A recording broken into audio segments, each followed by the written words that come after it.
Welcome to Audible Interlude, a G.I. Joe podcast. I am your host, Dave West, and my right leg is shorter than my left leg. And I am your co-host, Noel Wood, codename Crapshoot. And I'm your Cobra intern that puts ketchup on his steak, codename Legion Cub.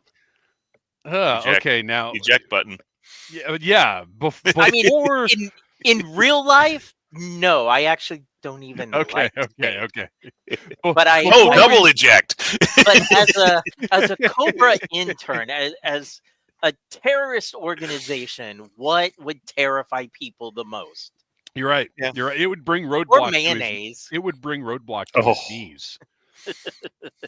Yeah, but right before we came on the air, we were for the hello everybody in the chat, everybody listening. Right before we came on the air, we were talking about food stuff, trips to New York, and Noel. What term did you use? I said food culture. Food culture, and I said, Noel, I will not be taking travel advice from you because my palate is built for chicken McNuggets. I do not need to spend more than $12 on a meal ever. That's not true. Every once in a while we eat a little fancy, but when I'm on vacation, the food is just get me fuel, get me garbage fuel, and so I can go buy more toys. All right. And speaking of travel, this weekend we will be traveling to Augusta, Georgia. No, sleep till Augusta for Joe Fest 2025. Very exciting. We will have a table there. We're putting on some entertainment, but we'll get into all of that later. Before we get to that, I want to tell you to follow Audible Interlude Podcast on Instagram and on Blue Sky. And while you're on Instagram, check those pinned stories and get yourself some merch. It's probably too late to get a Cobra intern shirt for Joe Fest, but I do expect to see a lot of them there. I've not made a new graphic that includes the hats, but hats are now available. So lots of cool stuff on our TeePublic store. Click the link in the pinned stories on Instagram, and just know new designs are coming. We're working on a couple of different things, including one by our pal and member of the Audible Army, Scott Stripling. Very excited to see the finished product there. You're watching us live on the Needless Things YouTube channel, where we appear quite frequently sometimes. As a matter of fact, our next live stream is June the 30th, a little inside baseball. Not that I know anything about that. We're taking next week off. Now, there will be an episode next week. It will be our live panel from Joe Fest. I think we have made the decision that the Friday Night Funhouse will be available exclusively in the Audible Army Facebook group. And I am getting ready to put a link in the chat right now. So if you are not yet in the Audible Army Facebook group, if you're on a desktop, that link right there I just put in the chat should work.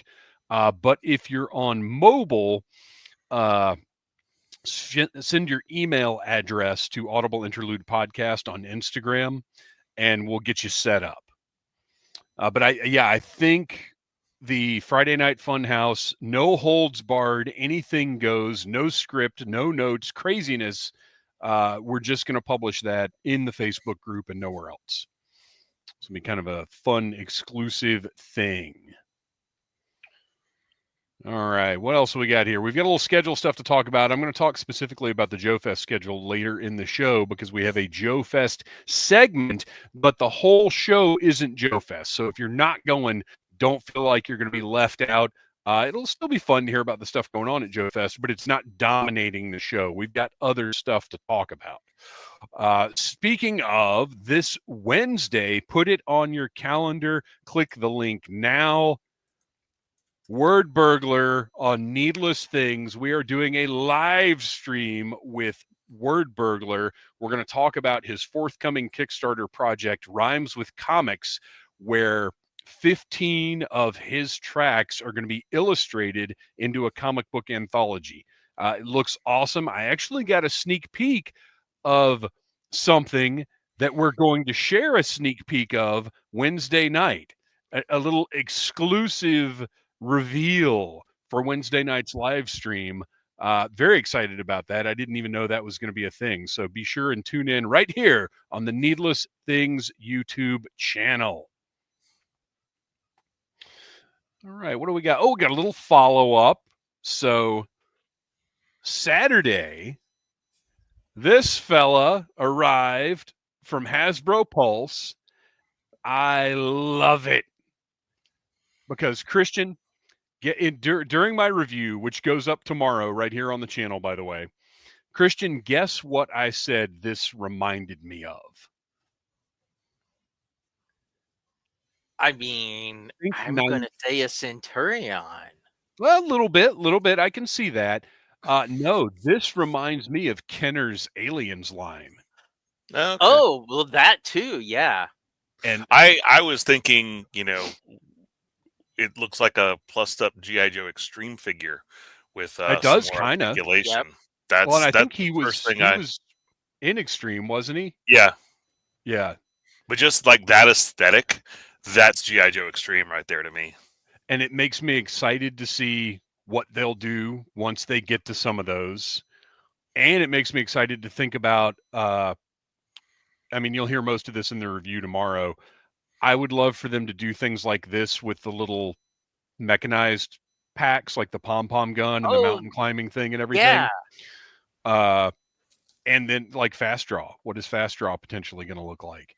But this is a great figure, and I know you can't see him on screen, but he's balanced. Like he was standing up until I touched his legs. But he stands up there. He's standing up just fine, which is impressive. Great figure. Review right here on the Needless Things YouTube channel tomorrow. Now, do you guys have you got Heavy Duty on the way, or did you pass on him? I haven't got the shipping notice for him yet. Knowing my luck, it'll be while I'm at Joe Fest. Oh.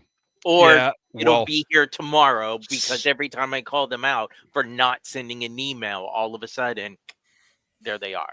Well, and speaking of that, let's go ahead and get into some news.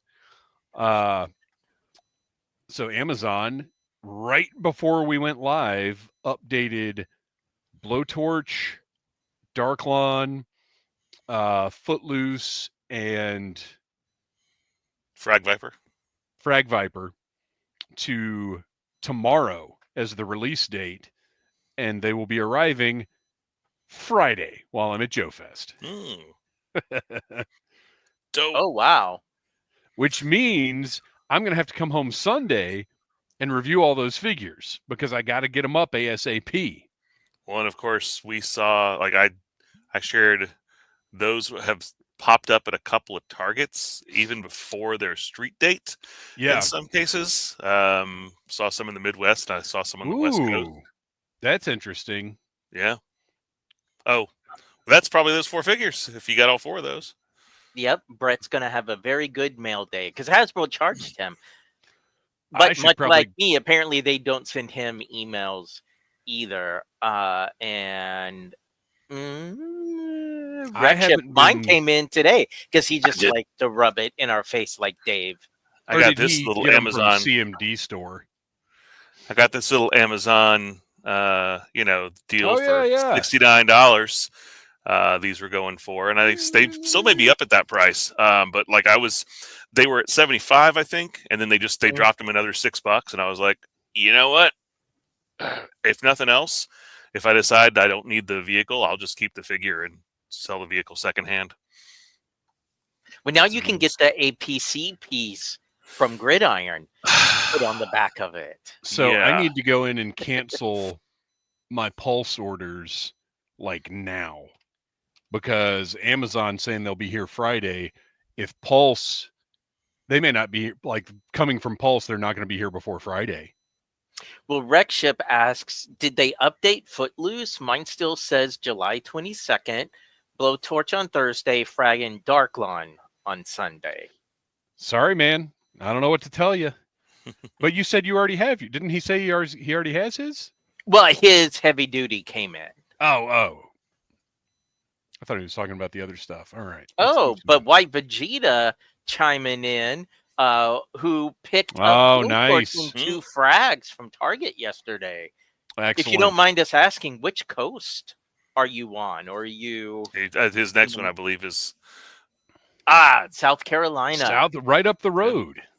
So all you folks going that pathway to JoeCon or JoeFest, make sure you hit up the Targets on your way.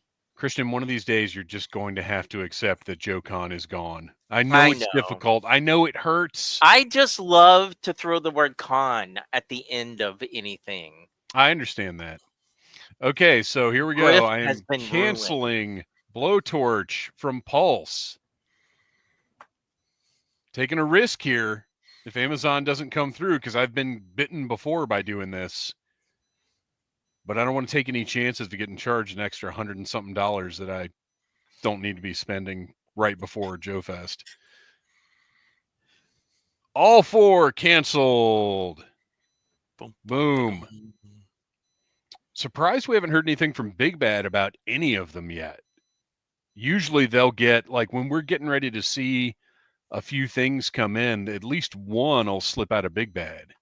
I haven't gotten anything about any of them from Pulse. And was it you that mentioned, Kristian, that you got something about dial tone shipping soon?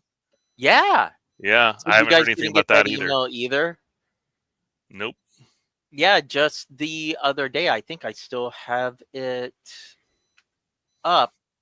Yeah, on the 13th, I got an email saying that your G.I. Joe classified number 149 dial tone is almost here. Those tend to come in like about a week or so before they actually arrive, like those emails when they send them, which they rarely do. But... I was going to say the only time I've gotten emails like this is when I've backed HasLabs. So I've amused myself with all the delays that we've gone through with dial tone, that he's just a HasLab, and that's why he's extra special. For anybody looking at the Amazon dates, Amazon always updates these things in waves. Yours will be updated. Like you'll probably end up getting it by Friday. Rachel Salinas got to know Big Bad is having a 20% off sale this week. Now, is that like store wide or no? It's a bunch of classified, some ultimates. That Desert Snake Eyes that's been $45 on Amazon forever is down to $20.70 whatever cents.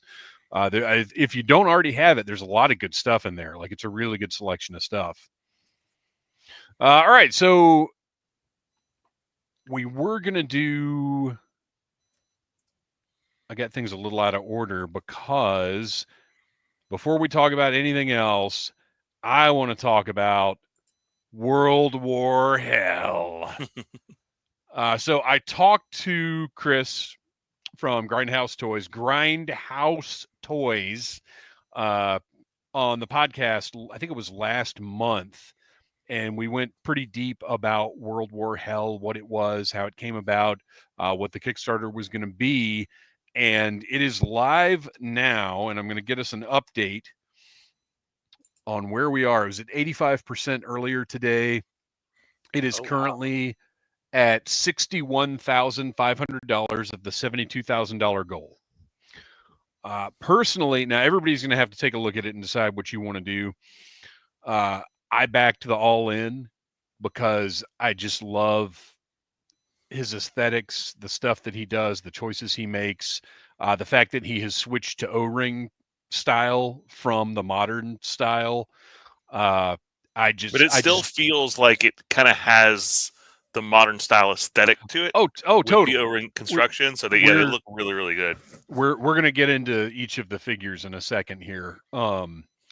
But yeah, I went all in. I've got to, because I just believe in this stuff. It looks so fantastic, and I'm so excited about them. Now, I will say, they break down to $38 a piece, and yep, that is pricey for a single O-ring figure.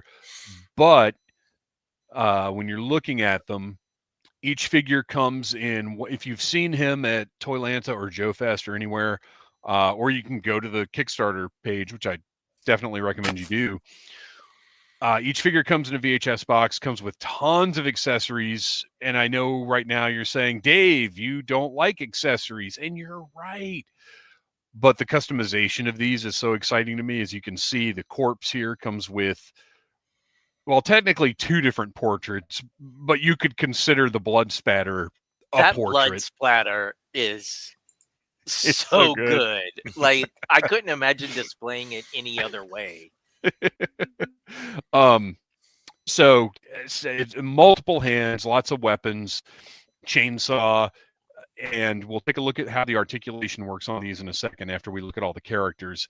Sergeant Graves, who is kind of the Sergeant Rock type main character, has a camo version as well that you can see definitely some sort of Tim Bradstreet Punisher influence in that face camo.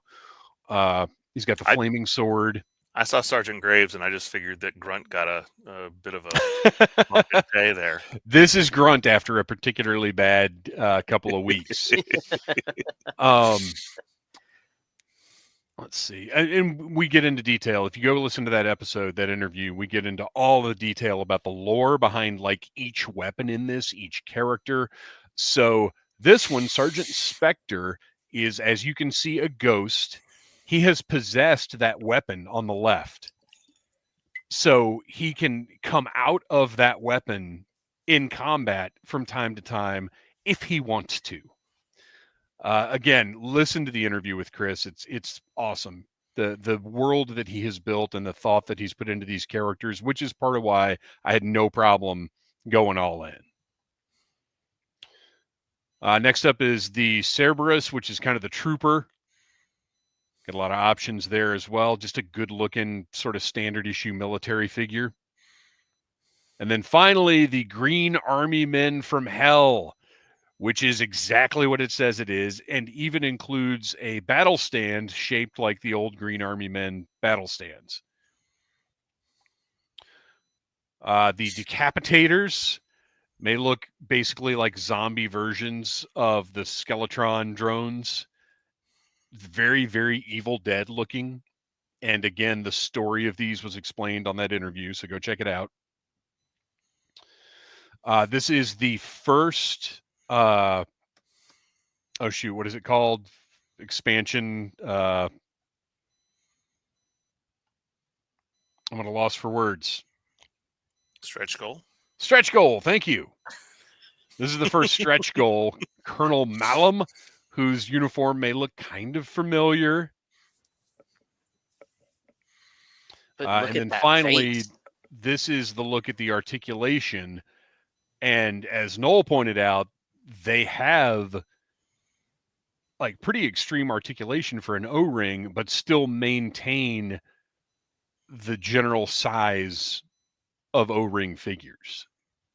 And this is part of why they're $38, because every little piece of tooling adds to that price. But I could not be more excited for this project. It just looks like it's right up my alley. It's G.I. Joe plus horror. It's everything I grew up loving. So I'm super stoked about it. Everybody go check out the Kickstarter World War Hell Kickstarter. I think it's worth your time to take a look at. And you can back it for 1 figure, for 2 figures, for 4 figures. Like they're every option you could want to back this thing. So check it out. Joe Bob says check it out. He would if he was here. All right, now we can go back to the beginning and talk about some pre-orders. Did you guys pre-order your Awe Strikers? Yep. Yeah. I did too. Still not sold on it, but I had a little FOMO when I saw it go up. Well, I like it a lot more having seen the photography, which we've discussed lately is a big factor, is once we see the actual photography of the thing,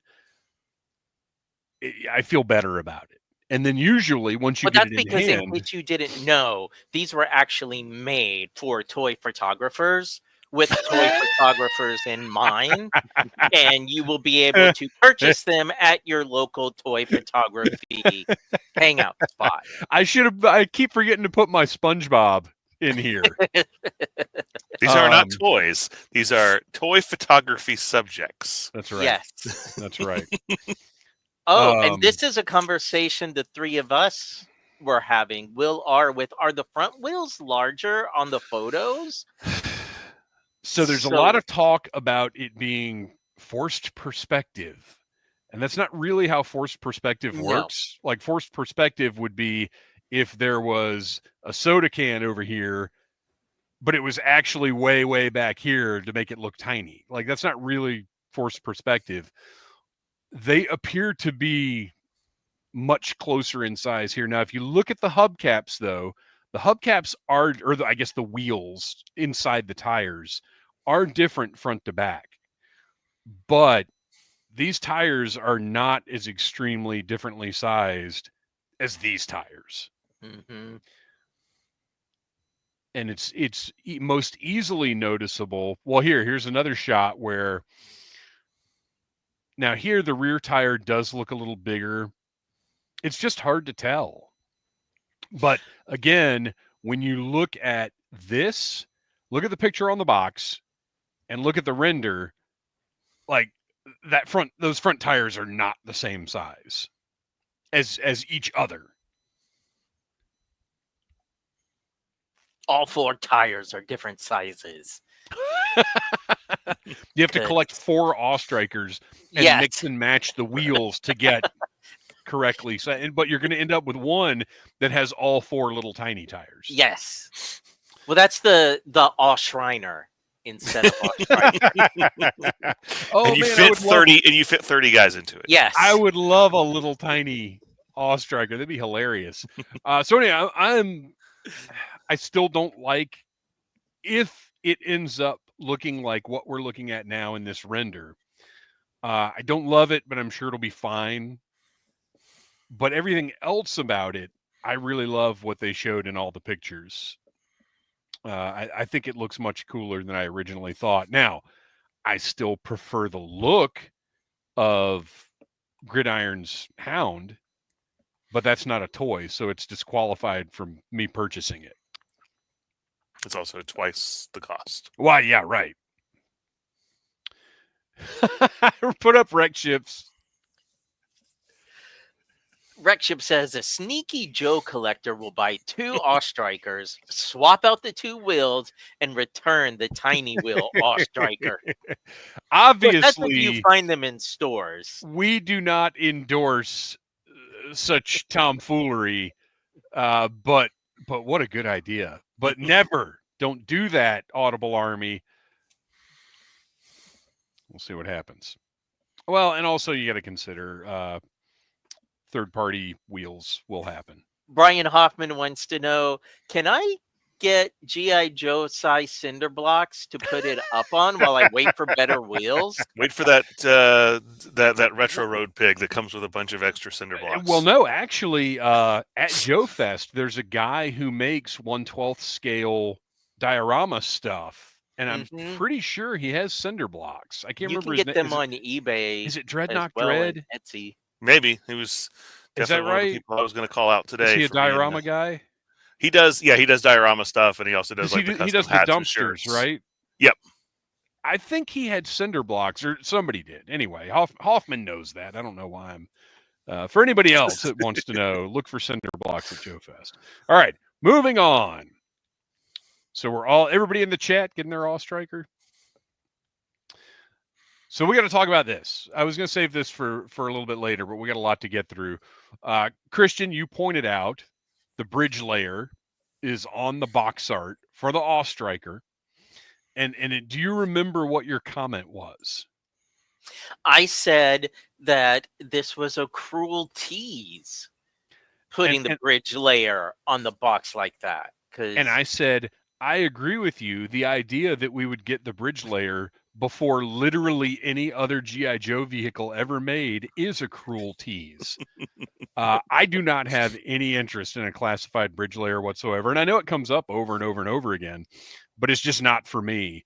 But I thought we'd do a fun little. Did you guys prepare for the exercise? Okay, so we're going to do a fun little exercise here, where Noel and Kristian have come up with presumably the most preposterous G.I. Joe vehicles, and I will honestly say whether I would rather have the vehicle they suggest or a bridge layer in classified. Kristian, why don't you start? Okay, so my first pick, the Mud Fighter. Oh, Mud Fighter, for sure. That's on my want list. For real? Yes. Well, first of all, look at the colors of that thing. Of course, Dave is going to buy like 10 of those. Yeah, absolutely. Okay. All right. Hey. How about the Ghost Striker X16? Ooh, Noel went the smart route. Knowing how strongly opposed I am to more aircraft in classified. And not just aircraft, but huge, dinky little thing. No, Ghost Striker X16 is the one that has the little handle on it. That's like such like a little undersized. Oh no! Ooh, God. but I see. I was thinking Ghost Rider, the pilot. And yes. Okay. No, actually, you know what? If they redid this for classified, they would make it cool. Woohoo! Tom Henry with Super Chat from inside a swimming pool. Oh wow! Are you at the Beastie Boys' house in Los Angeles? Are you in that swimming pool that has a window into the basement? So no, I am. And this is honest. I'm being honest here because that's what we do. I would rather see a classified Ghost Striker because I actually think they would make that cool, like a little single pilot jet. Continue, Kristian. Okay, so my second pick was the Barracuda. That was my second pick. No, I'm in. I like the Barracuda, and again, it's a smaller vehicle. And I don't think that's another aspect of this is I think a bridge layer would almost have to be a HasLab, whereas a Barracuda could potentially be even the Ghost Striker. Okay, and if we're talking about something that could be a HasLab that will comparable size to the bridge layer, sorry, Noel, I'm gonna butt in. Fort America or the bridge layer. Well, okay. Here's my logic on that one. Fort America is my preference because that I could just look at and say, I do not need that. But by your logic, if you looked at the bridge layer, you would be like, I'd have to think about it. I'd have to think about it because I have a bridge layer. It's part of my nostalgia. Like, I would have to consider it. Whereas Fort America, I would immediately just be like, no, I don't have a coffee table to keep that on. I mean, I think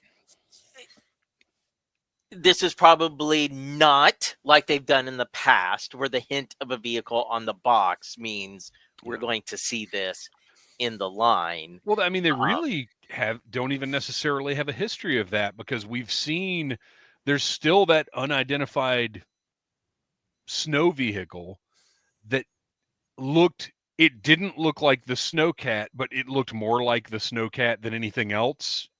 If you remember. Yeah.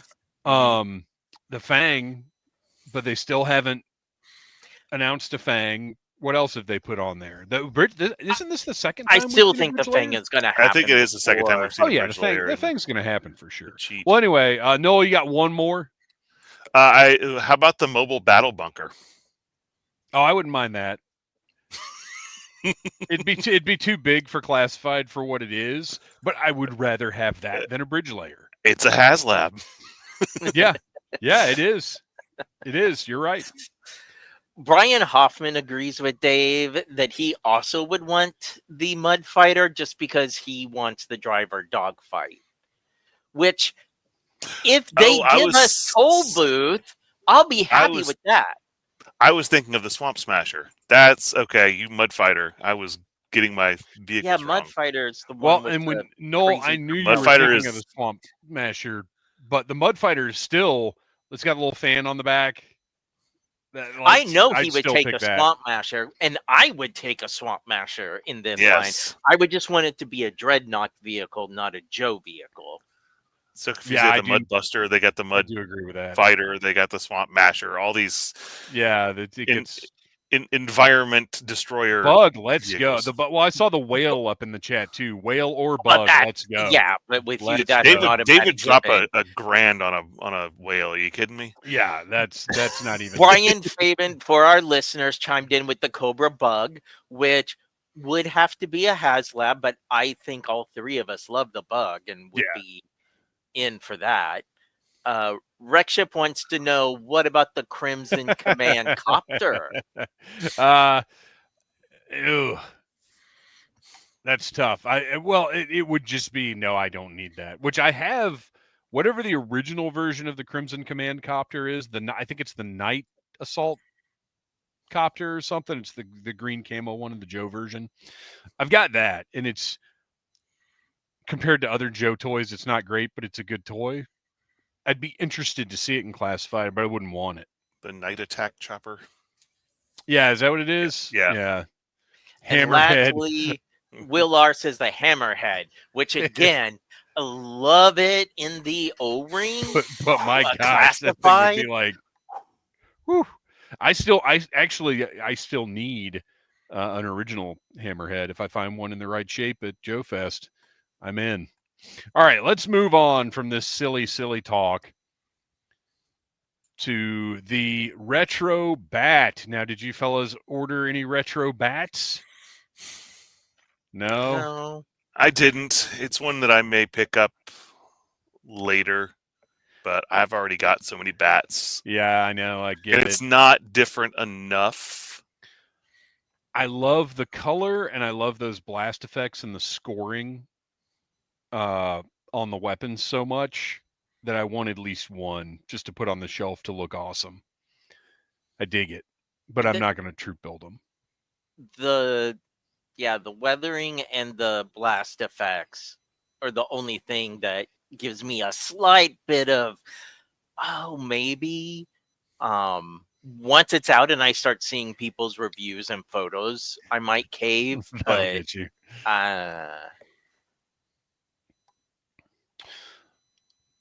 And the controversial green shirts. Obviously, I ordered this one as well. And I want one for the shelf, but it's a little plain. I'm very happy with my modern era green shirts. I've got a dozen or so of them, and they're great, and they cost way less. I think I got 5 of those for the price of this one back in the day. Which of course you can't make that comparison, but I want to have one.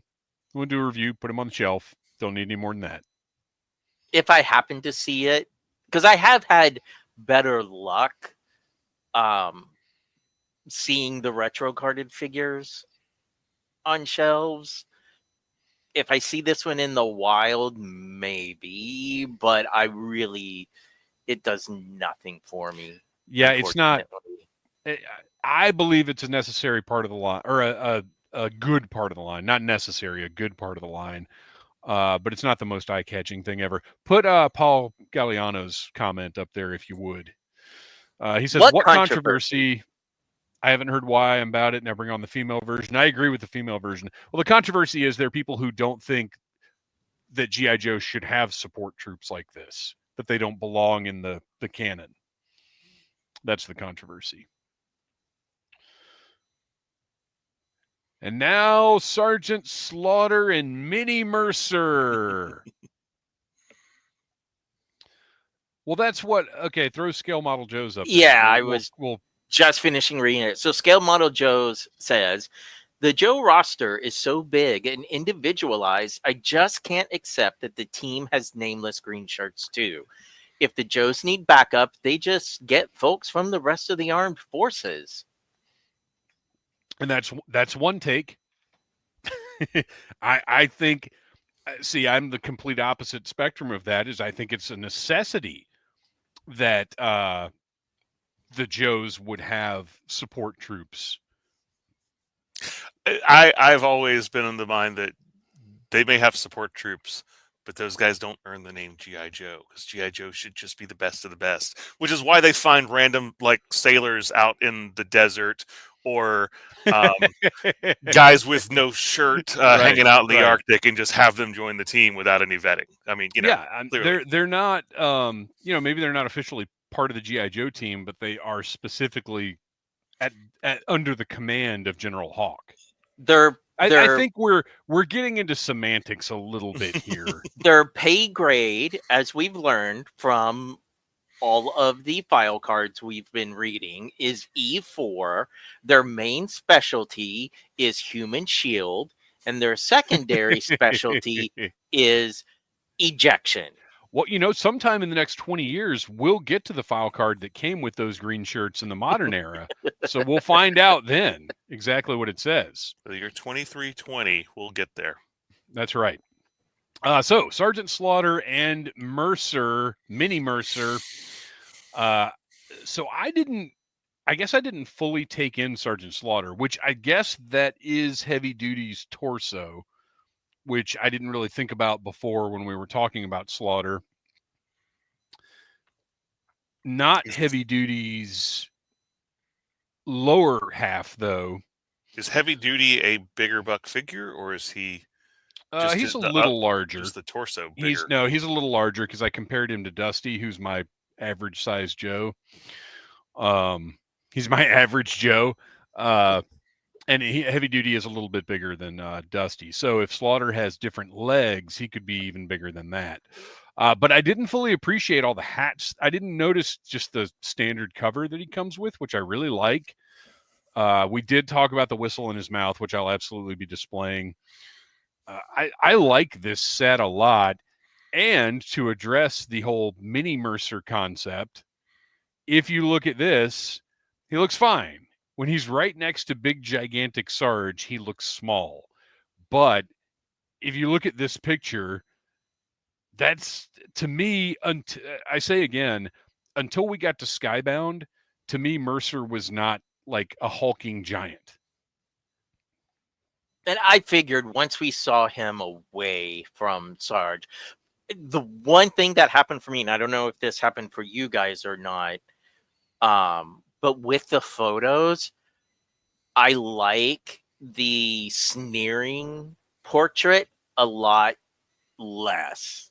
I agree. I'm going to have to do some customizing because there's something almost uncanny valley, overly brown to the lips in the photos, like even darker than there. And I don't know. I'll say this too about freaks me out. The picture that you posted there with him and the Vipers. So in that one, those colors pop so much better than in the picture with him and Slaughter. Yes. Yeah. Because the original Mercer, he's more of like a reddish orange. He's not that bright red. And in that picture, it looked like they were kind of basing it off that original figure. But right here, those colors with the retro Vipers look perfect. Well, and also something that'll be fun to see is people who actually decide to kit bash, just put Mercer's head and arms on a Viper. Because that's kind of a look I always wanted to see, is just him just in his old Viper uniform. Like, I think that could be cool. But I'm more excited about this now. I will say I don't like any of the, and I don't think I put any of them in here. I don't like any of the pictures of him with the glasses on. I like those glasses a lot, and I might put them on somebody else. Although now that'll be two extra. Are those the same glasses that came with Alpine? Leatherneck, I think, isn't it? Leather. Oh, that's right. Oh, maybe I'll put Leatherneck's glasses on Alpine, because I don't know that I loved Alpine's glasses. Or are they all the same? We might be. I think they're slightly different. We might be crazy talking here. Oh yeah, they are different. Alpine has more of a goggle situation. Yeah.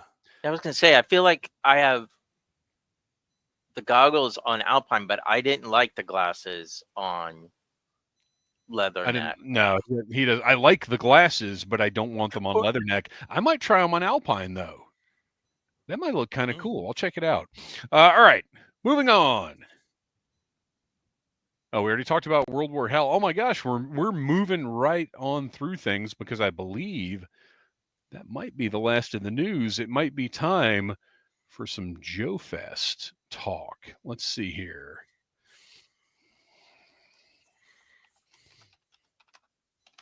What time are you guys getting in? Sometime Thursday. Okay. I just got Thursday off. I was going to come in that night, but I've got the day off now, so I can come in at any time. Nice. Yeah, I won't be getting in until Friday morning, and I've got to check in at the other hotel before I head over to the Marriott for the Troublemaker screening. Yeah, I originally had Thursday off. I don't anymore. So my plan is to be there around 3 or 4, so I can get to my hotel right at check-in time, and then go straight to the convention center. But we'll see, because I have not had a Joe Fest yet that actually didn't involve massive car wrecks or construction between here and Augusta.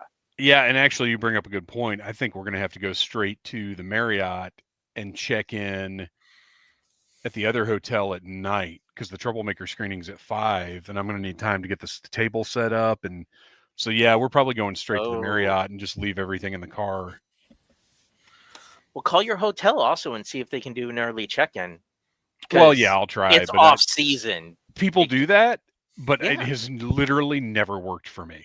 What? I hear every year at Dragon Con, Schweck will be like, "Oh, we checked in at 7:00 this morning." I have never been able to do that. Now, granted, this year the Hyatt is now charging for early check-in, but in the almost 20 years I've been going, never once have I not been able to early check-in.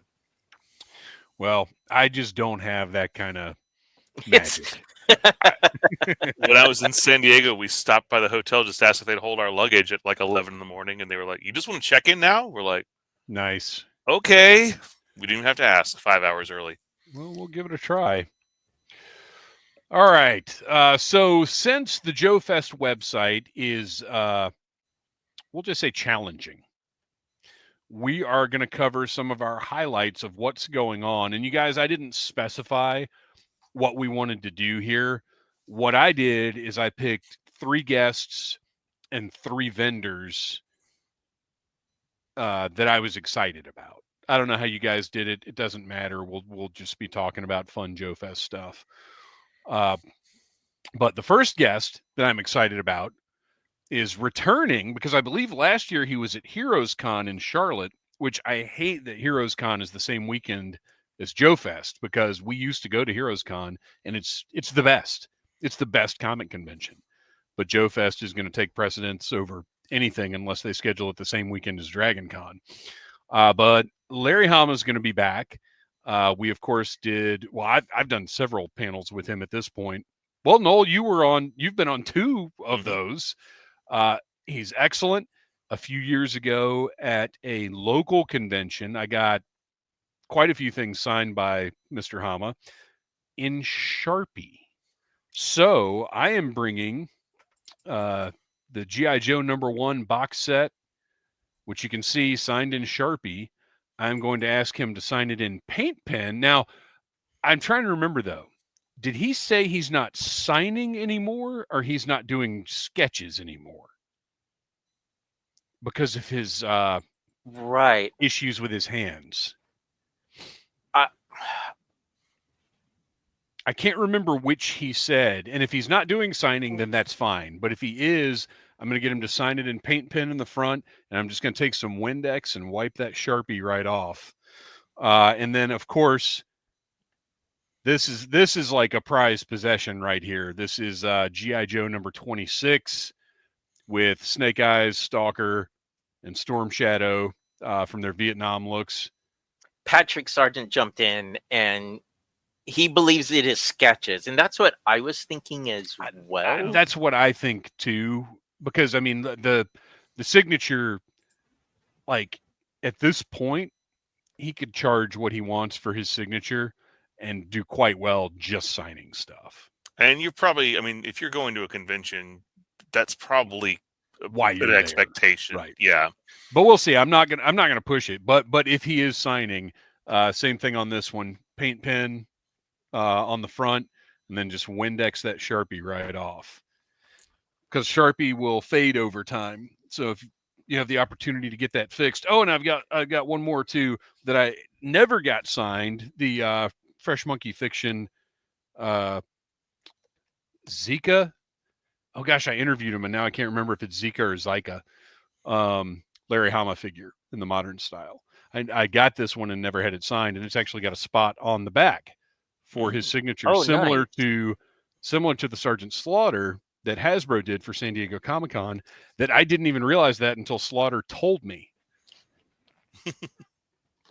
So very excited about Larry Hama. Also, Ron Rudat is going to be there, which is very exciting. He was there a few years ago. I don't think he's been back since the pandemic. I could be wrong. He's not been there since I've been going, and this is only my 3rd year. I'm excited for him, not for G.I. Joe figures, but because he has been doing the artwork for Zombie Sailor Toys Heels and Faces figures, which are based on they're tributes to the original Hasbro WWF figures, but all of the character designs are done by Ron Rudat.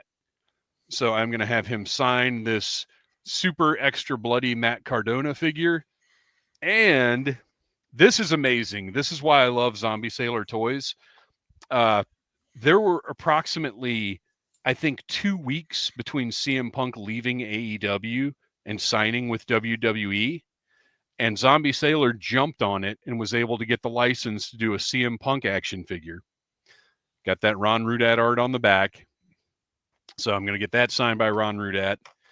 And quickly, White Vegeta jumped in and said he was there 2 years ago, and last year he was at DFW.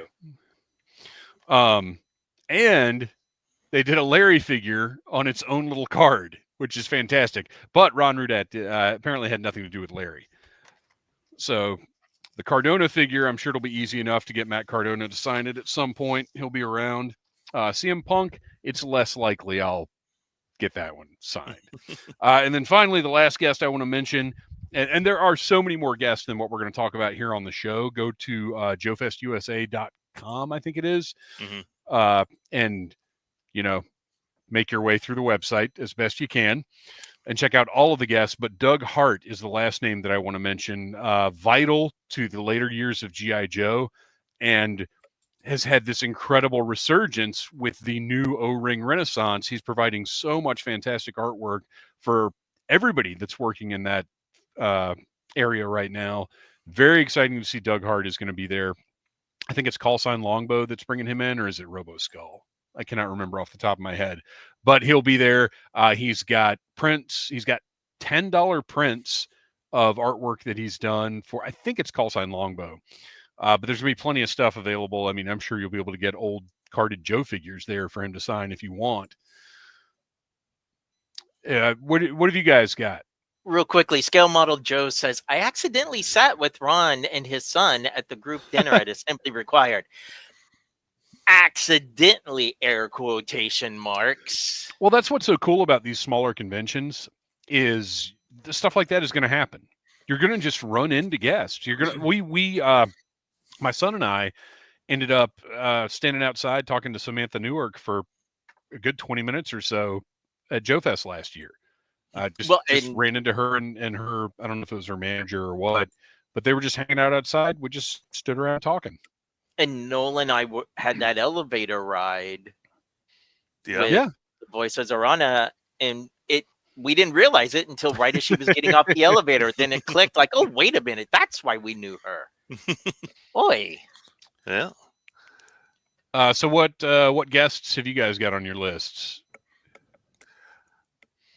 I don't really interact with guests at cons typically, but I'm always excited to see ones there who are part of, the original. I will, like, I've talked to Larry a bunch of times. He's, at shows, but usually, I'm not getting things signed, but I always like to see like Brian Cummings and like Francois Chao is going to be there. Yeah.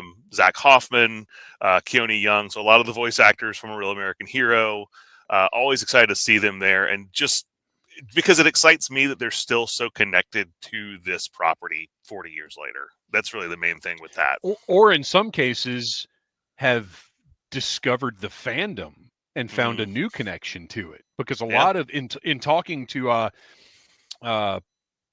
Michael Hill, Cold Slither 1 on Instagram, I found out that so many of them really did just look at it as work for hire, and were shocked years later to find out that it had stuck with so many people so much, and that it's a special thing to them now. Like, they just did a job 40 years ago, and now there's, not only money to be made, but this connection with a whole generation of people. It's very exciting for them. Kristian, you got any guests you're particularly excited for? So I am very excited to see Samantha, because her and I go way back. Yeah, right.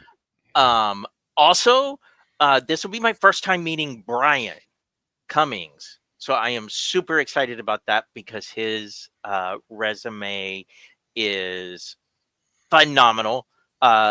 Besides G.I. Joe, in case you listeners didn't know, he also did voices for the Snorks and the bootleg Snorks wannabe, the Smurfs. Wow, that's a unique take. And but also he was the voice of Doofus in the original DuckTales. So oh wow. Yeah. And then also Zach Hoffman. Now, of course, there's the whole Zartan of it all. Sure. But especially after watching the Paul Rubens documentary, he played the role of the director in the car video, the Twisted Sister part of Pee-wee's Big Adventure. So I need to talk to him about that experience. Like, I know you're here for G.I. Joe, but guess what, buddy? Well, and the fact that he did have a role that size in that movie probably means he was in that circle to some degree. Oh, sure. Yep. Like, they didn't like cast for that part, Right. Ooh, Nowhere Man-Child's got a good little bit of trivia down at the bottom.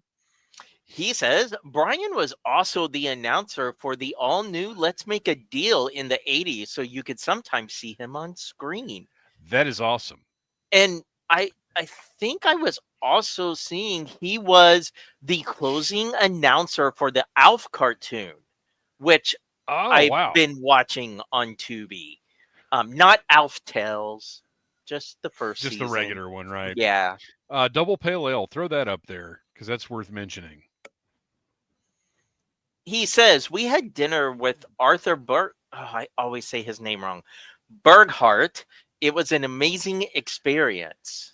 So I would be willing to venture that Arthur Berghart is always going to be an amazing experience, because I had him sign a figure for me a couple years ago. It's the wildest meeting. It's the wildest getting something signed story I have. Neil Ross is always interesting too when he goes to these shows, because he actually dresses in his shipwreck costume. No way! And he does is on my list. Oh wow, that's amazing. Because he's been to Retro Toy Con a couple times and done that. When he's gone to cons, it's always been like, he's never been down here in the South, close to me. But whenever I've thought, okay, I'll venture out of state, it's like the timing is just never there. Sorry, Dave, I interrupted you with your Arthur. I thought you were done with the. But no, yes. It basically was. It was just a wild experience, and it is the craziest. He signed it in like 3 or 4 places on the card in 3 or 4 different colors. It was, and I mean, wouldn't let us go because I had Riley with me. Wouldn't let us leave. Who's our archivist who's been like going back and going through the shows? Because we need to find the one where you describe that whole experience. Yes, I did tell that story. Wiki. Oh my gosh, Scale Model Joe's, look. July 8th, 2022. I tell the full story of the Arthur Burghardt meeting on our July 8th, 2022 episode. So Scale Model Joe's, that was the most impressive thing I've ever seen in our comments section. For you to throw that out that quickly. That was amazing. Wow. I also want to throw up Nowhere Man Child's comment. Go for Rob Rudat, but stay for his wife Jenny, who's fantastic. All right. So there are also well, did you have any other notable names? That's it as far as guests go. Okay. So I'm just going to throw out toy department. Always spend cash there. Every single, no matter where they are, even at Toylanta, where they didn't bring any G.I. Joe stuff, I ended up spending most of my money with them. Love toy department. LaCroix's Toys, Matthew LaCroix, who is just one of the nicest people in the world, incredibly talented. He's going to be there with an exclusive that we will talk about in just a few minutes here. And then Destro's Toy Den, another one that I just always end up spending money with them. I will obviously double down on toy department. One of my favorite vendors at these shows. I was very surprised at Toylanta that they didn't have Joe. As a matter of fact, I walked by once before realizing it was even them because there was no Joe stuff. Toy Federation as well, obviously, who they of course run Retro Toy Con, so they're a big presence there. And then. Destro's Toy Den. I got to double down on that one. We talked earlier about Dreadnought Dread. One of my favorite. I usually pick up, like I've got hats, shirts that I've gotten from him before. He does great work. There's a guy in our chat by the name of Brian Hoffman. Go by his booth because he also like has great stuff and usually really, really good deals. He will be vending at the show as well. And he's going to be running a special only at Joe Fest 2025. If you buy 2 items, he will give you a little kiss on the cheek. Also want to shout out Roma Collectibles will be there this year. Obviously, we lost. We lost. I'm blanking on names right now because I'm I'm still a little emotional about it. But yeah, they will be there this year vending. So yeah, go by and check them out. Yeah, always a unique presentation. Like, they're set up as soon as you see it. Mm-hmm. Redship 85 chiming in with Aaron. Yep. Kristian, any... I am absolutely, as everyone that has encountered me at Joe Fest knows, I am terrible with names. I know vendors by where their booths have been. And I know Destro's Toy Den because of the infamous bags. Yeah, right. So everyone that you named, absolutely. Hopefully everyone has seen this. I'm going to fight you all tooth and nail. I will be that person on the Black Friday sale. But what were you and I going to fight over? Right, that's what I'm getting to. So not necessarily a company, but it was posted to their I think their Twitter or X account that there are a couple of guys from the UK that are coming over. That's right. With Action Force figures. So was it Shadow Trap? I blood will be drawn if there's a Shadow Trap. There's going to be some money spent there. We mentioned Hoffman. He's in booth 101, aka the Kissin' booth.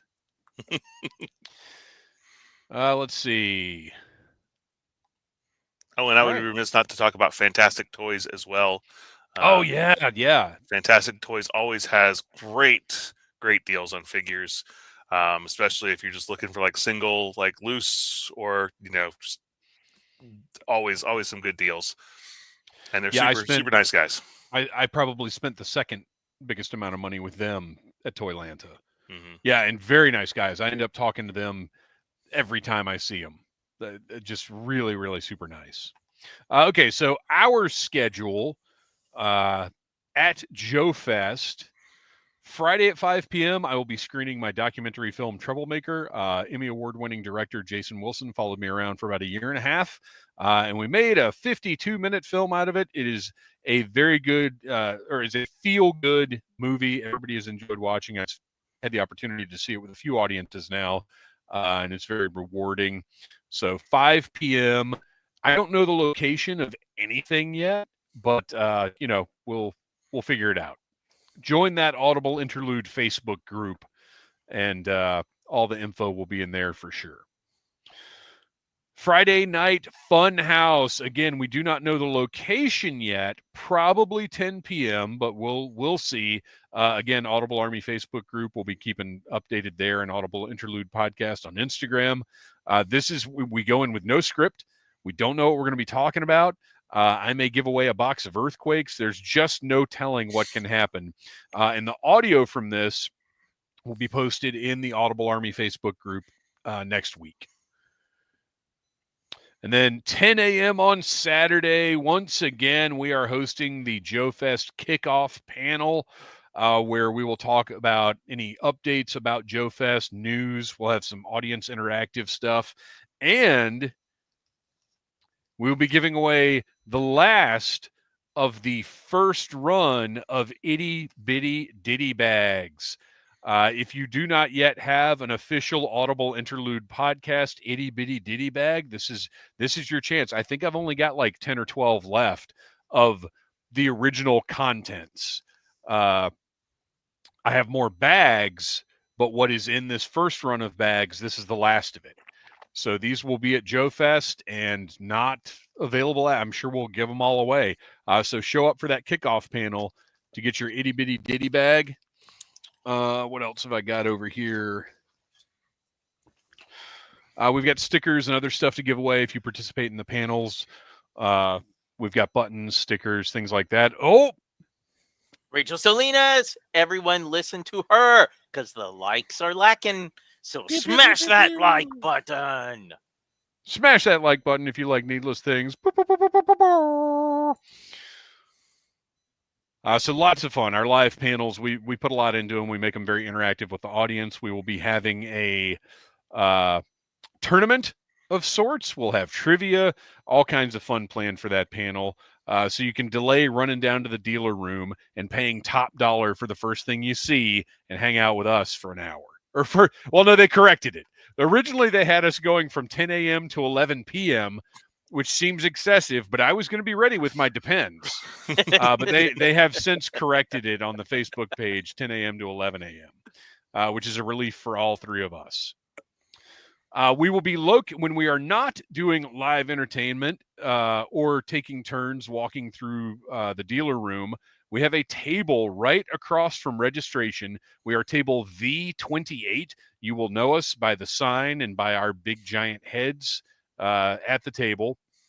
I will have DVD copies of Troublemaker available.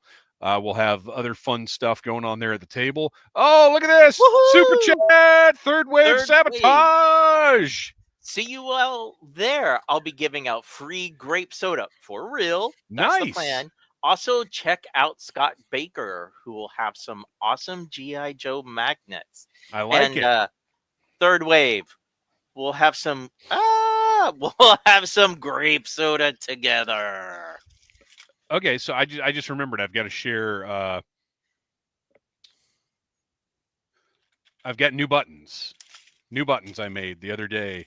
If you are a fan of the show or if you've been listening, you know that for some reason I said right in the nostalgia hole a few episodes ago, and we have right in the nostalgia hole buttons. We also have these are going to be gone by Friday. Like by Friday night, the Cobra intern buttons will be gone. I guarantee. And then we've got our standard AI pod buttons. I've got a whole assortment of buttons here that we'll have at the table. We like to have fun. We like to eliminate Noel and Kristian from the screen from time to time. We have fun other than that. So anyway, yeah, we're right as you come in, right at registration, V28. Check it out. And then finally, and we will go into detail, we'll have a printout of this at the table. Thrasher's scavenger hunt is returning.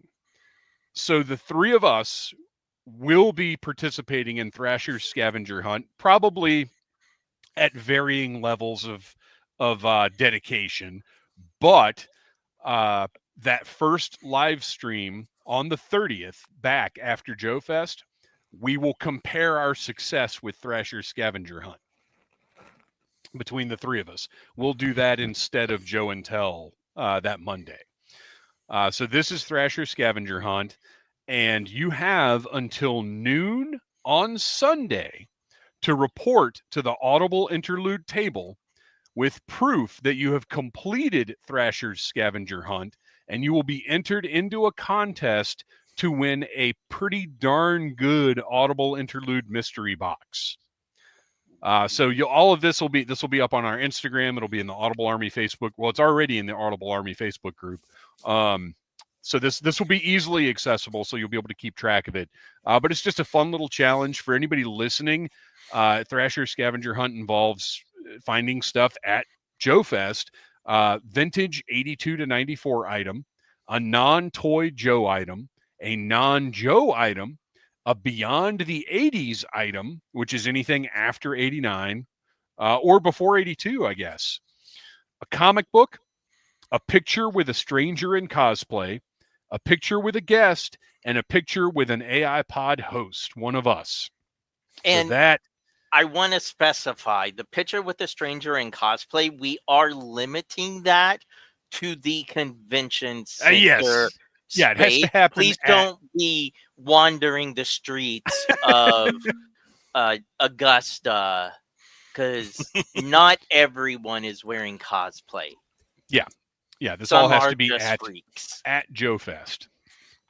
But it's the honor system. We trust you. Although if we see like a Marriott marquee carpet in your picture, we're going to have some questions.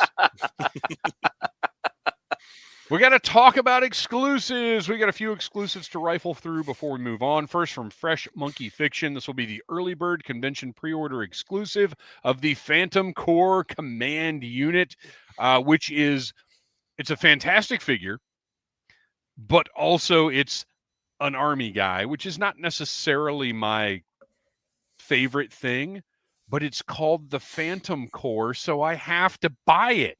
Darn it. Tons of accessories, great looking camo. I mean, look, I have said a few times now that Operation Monster Force is like, whatever happens with tariffs or anything else, that is a line I'm going to continue to collect. Like it will be the last line I cut if it comes down to it. The Fresh Monkey Fiction stuff, the quality is just incredible. So very excited about this one. Also, the Eraser Electronic Detection Stealth Mode, which, if you'll notice, is a different color variation from last year's that was purple. This one is kind of a smoky gray color. Not last year's, earlier this year. Oh my gosh, that's right. That was Toy. That's right. No. Oh, it was. Yeah. It was Toylanta. That's right. Because last year was Van Helsing and Dracula. Wow. No, last year was the Egyptian guy in Dracula. King. Yeah. Forgotten King. Whoa. So yeah, earlier this year was the purple one. So they've got a smoky gray one available now. And no, it is not the same one as Toylanta. That one was purple. This one is like a smoky color. They are different colors. Interesting. I wonder if they will have leftover of the purples, because now I don't know. They were supposed to put the purples up online at some point. But I don't know if I don't think they sold out of them. I don't know which one I would want more. And that raises the question, are they going to have another color at Joe Lanta? Ooh. So anyway, pretty cool. Lady J Toys, via the Extensive Enterprises booth, has this 3-pack of Jinx variations. I do not remember what they all are because the one in front is the one I obviously care the most about. That is Special Mission Brazil Jinx, and I am all over it. Wreckship 85 always in with the good news. They already put the purple ones up and they sold out pretty quickly. Oof. So I'm getting a smoky gray then. Kristian, I feel like I failed you. I was supposed to get you a purple. It's okay. Well, I mean, we knew they were going to Joe Fest, so who would have known that it was going to be different? But it's still a clear eraser. So, and this is a set that I am very much and very reasonably priced at $55 for all 3. And they come with file cards, artwork, like all kinds of extra stuff. So I'm pretty excited about this one. Extensive Enterprises will be one of my first stops. Make a Marauder is back, and $25 is a bargain for this. You get a body, a head, a vest or harness, a holster, edged weapon, pistol, large weapon. Is that 3 modular packets, pouches, or panels, or 2? I believe it's 8 modular packets. 8? Yeah. Oh my gosh! And then 5 bonus accessory items and 1 action figure stand. That is crazy. Wreckship did this last year because I remember he brought his figure to our mystery panel. Yeah. Or he was telling us like it was the next thing that he was doing. But anyway, yes, this is a phenomenal deal. Like when he eventually showed me, it was just so much stuff. Yeah, this is like the Build a Lightsaber at Disney World or the Build a Droid or whatever, right? But a much better deal. And if I still collected modern style figures, I'd be all over it. I might be all over it anyway. Depends on what else I buy. I am tempted by their Dino Hunter. Yeah, I know, right? Stuff. Next up, our pals at Delta 17 are going to have some stuff available. First of all, the Joe Fest Maker Marauder. No, Maker Marauder is 4-inch scale. 4 inches. 4 inches is not a scale. They're 4-inch. Modern, like, I don't have any modern guys on my desk. Yeah, like the 25th. Yeah, 25th anniversary style. So Delta 17, in my opinion, currently the best O-rings on the market. We've got the Joe Fest exclusive Desert 2-pack for $45. The droids, oh gosh, what are they called? Hailstorm droids, is that right? It totally fell out of my head. We're not having a good memory night, are we, Kristian? No. Or Noel. Yeah, Noel. Anyway, the droids are $40 a piece, and then there's a temporary special on the weapons Hailstorm. I was right. Yay for me. $5 for the weapons pack, which is a temporary deal. I think it goes to, I want to say 7, but it might be 10 after Joe Fest. But if you buy 3 or more items, you get 10% off. Which, looking at this image, suggests to me you could get the 2 droids and the weapons pack and get 10% off because that's 3 items. I see these Hailstorm droids, and I want to customize one into Mutoid Man from Smash TV. Oh man! Yep. Well, I look at them, and this for somehow it always comes back to Chopping Mall for me. Yeah, if you they are kind of kill body. If you remember my horror story about the pack rats, that's I got to get one of these droids. I think I love that they did it in the Cobra Blue, or excuse me, the non-copyright infringing terrorist blue. But the gray one, I really like the gray one. But the 2-pack of Desert Troopers is a must-have. All right, here we go. This, to me, is the star of the show. It was always Fumbles. This will be at LaCroix's Toys, and they. It's funny. Seth Green, and I've kept this to myself, Seth Green told me about this at Dragon Con. And they upped the production number from what he told me. And I can't remember off the top of my head what it is now. I think he said 50 and they're doing 100. That might not be correct, but whatever it is, they're going to be gone fast. This is if you recognize it, that is a Strike Force Alpha body, which is a very good O-ring body. And if you look at his face, like he's got that little sort of smirk, the cocked eyebrow. I mean, it's fumbles. This is a must-have.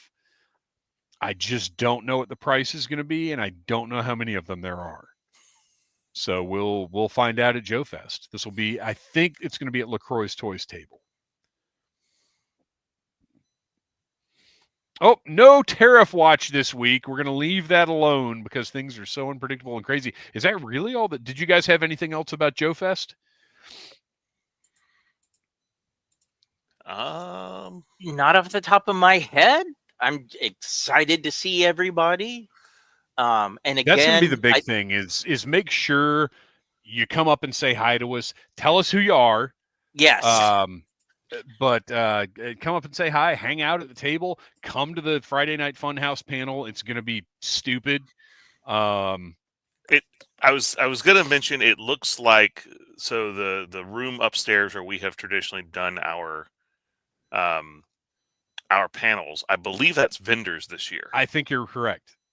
So not sure where we are going to be doing. There is that room right next to that we might have been in at some point in time last year, sneaking in to do a panel. Well, so that may be where we are. At one point, I was told something, and I don't know if that's still correct, so I don't want to repeat it.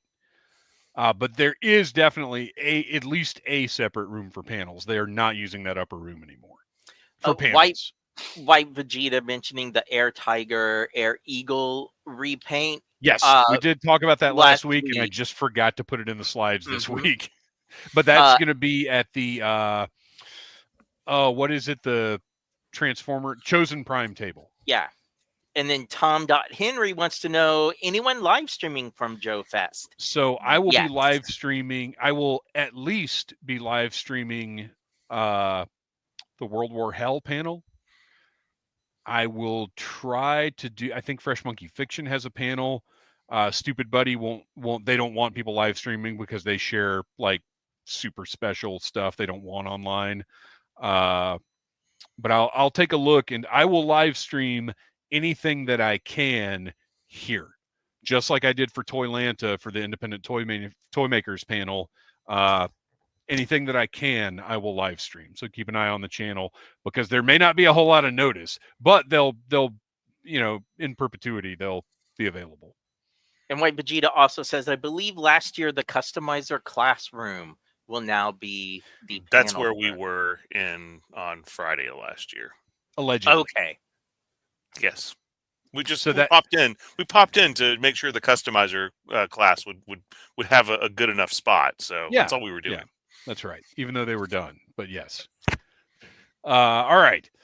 Well, that brings us to the most popular portion of the show, the one where you, the Audible Army, contribute to the content by telling us what you want us to talk about. That's right. It is time for Sound Off. If you are following Audible Interlude Podcast on Instagram or on Blue Sky, every time we're doing a live stream, you have the opportunity to contribute and tell us what you want us to talk about. And we will go right now to those requests. Real quick. Yes. Brett White pops in with, I wish I could make it. I bought my first vintage Joe figures on my birthday, July 6th last year, thus reigniting this fandom. Would be great to celebrate at Joe Fest next year. 100%. Definitely next year. Make it happen. And happy early birthday. Yeah, that's right. Less than a month away. Yeah. Well, we'll have to remember. Come to Joe Fest next year, and we'll have a mini birthday celebration. Any excuse, really. Yeah, that's true. I mean, we don't need the three of us much are reason. Like, yeah. All right. First up, Jason's Joes on Instagram. I think the PSAs that aired at the end of the Sunbow shows would be a fun thing for you guys to review. My favorite is the one where Doc is hanging around some family's bathroom window for some reason and tells kids not to take prescription drugs for someone else. Which is your favorite? Noel, what is your favorite PSA? And we're talking straight up just the not Fensler films, right? Just the actual PSAs. Well, so in terms of ridiculosity, yes, Doc hanging out around somebody's window is pretty funny.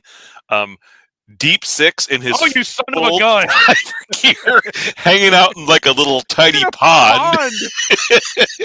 That's will mine. Always be the one that sticks out. Don't swim during a thunderstorm. Two little kids are in it is a pond. It is not a lake. It is a pond, and it starts lightning, and Deep Six just pops up out of this pond. What are you doing in there? Why are you in a pond in your deep dive suit? Yeah, that was my pick as well. Kristian, do you have a favorite PSA? That was my pick. My second one is the Mutt and Junkyard one with the don't pet.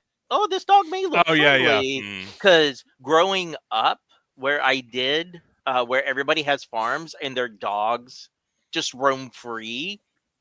Wow. So that was relevant. Not petting a dog you see randomly just seemed like such a foreign idea to me.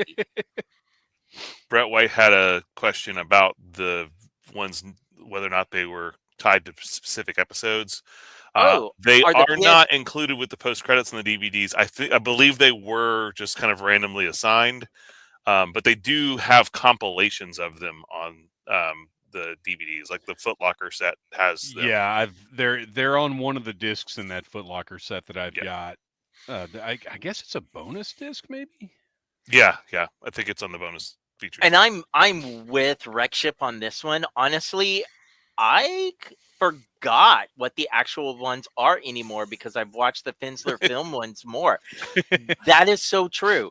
Like, I could tell you what the theme of them are because obviously, like, Roadblocks is don't touch down power lines, but I couldn't tell you what he says.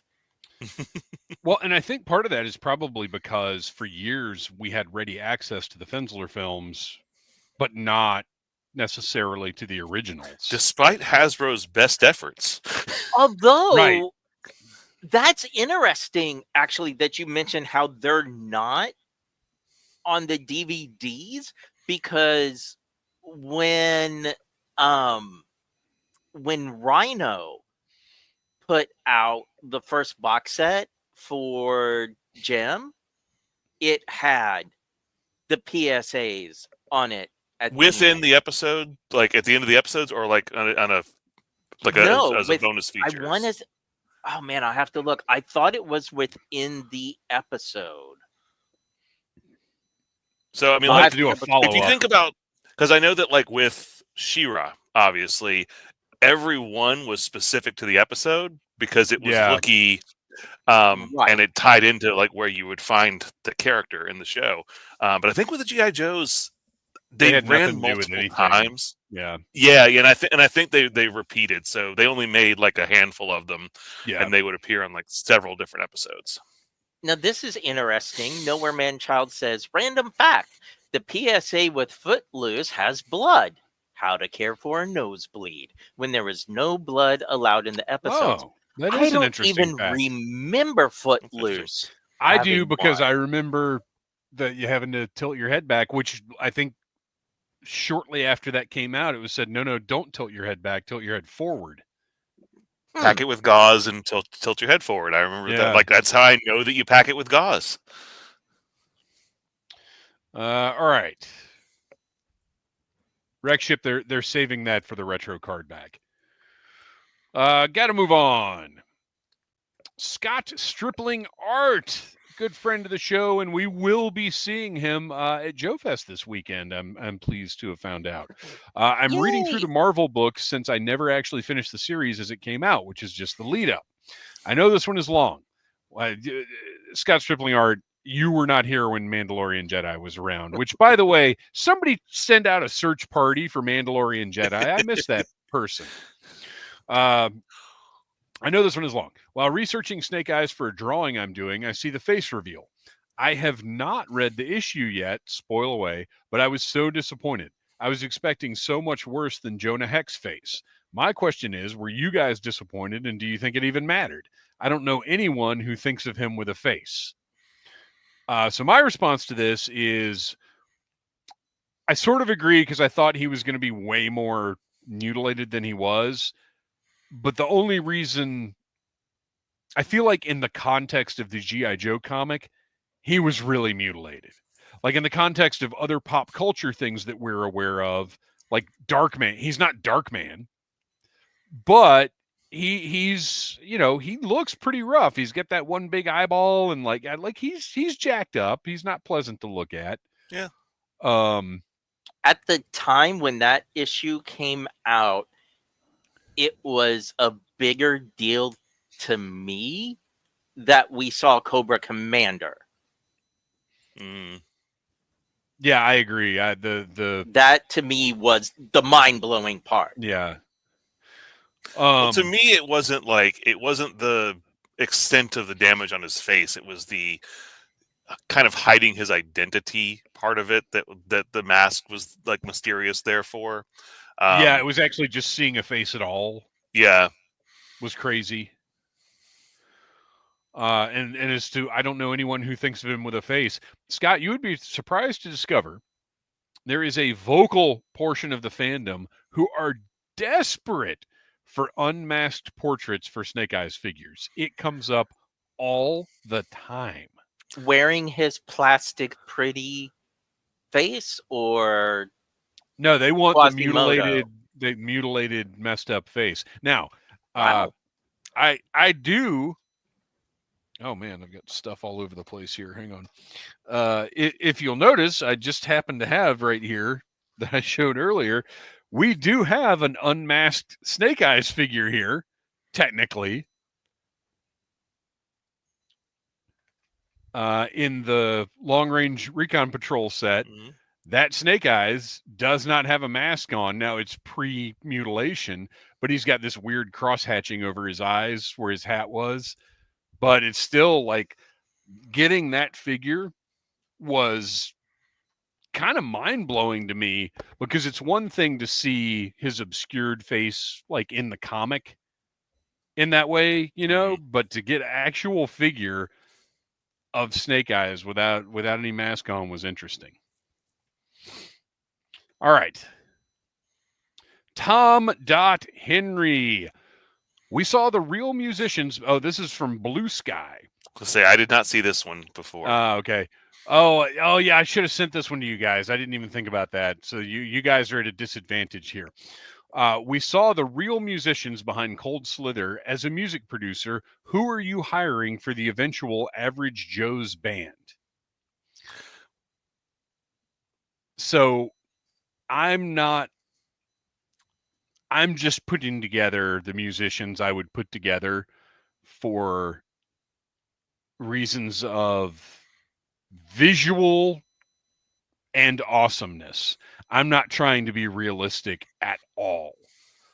So my picks were Zach Wilde as Rock and Roll, Bill Kelleher from Mastodon as Footloose, Josh Homme as Duke, and Dave Grohl as Shipwreck. That's my Average Joe band. Okay. First thing I'm thinking of is just because when I was dreamcasting my G.I. Joe movie 30 years ago, I wanted Greg Allman to play Rock and Roll. So sure. Okay. Is Greg Allman still alive? I think he is not. Oh. I don't think he is. One of the Allman brothers is still alive, right? You know what? We can find out. We'll Google anything here on Audible Interlude. Greg Allman died in 2017. Yes, that's what I thought. The former Mr. Cher. Yes. Anything else? Any more input on that? You guys want more time on it, or do you want to put a pin in it and come back? There's just one name I have to look up Okay. Real quick to make sure that I am saying. Channing Sherman, I just hit your eject button. How dare you? Maroon 5.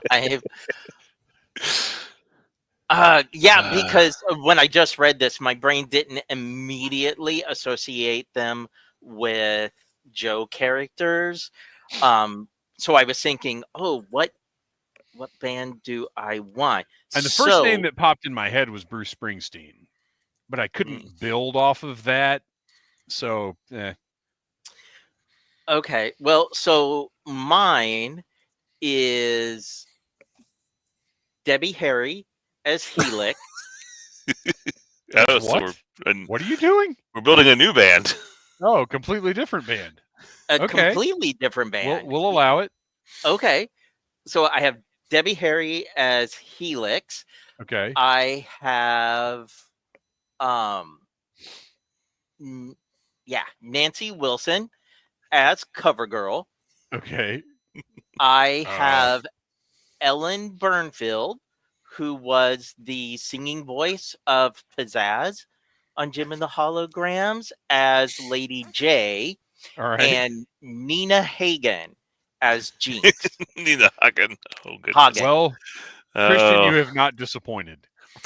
Oh, and I didn't cast because technically the three backup singers. I didn't cast them because I'm not relegating any of the ladies of metal to being backup singers, so I did not cast them. See, I was thinking, I was not thinking of the cartoon, like specifically the characters that were in. I was thinking, oh well, yeah. Sorry, you put guys. You put together Kristian's Average Joe band. That's better. Although I would be remiss, you can't have anything with the word average in band unless you also toss in Ringo Starr. I just don't know what Joe he would be. Oh my gosh.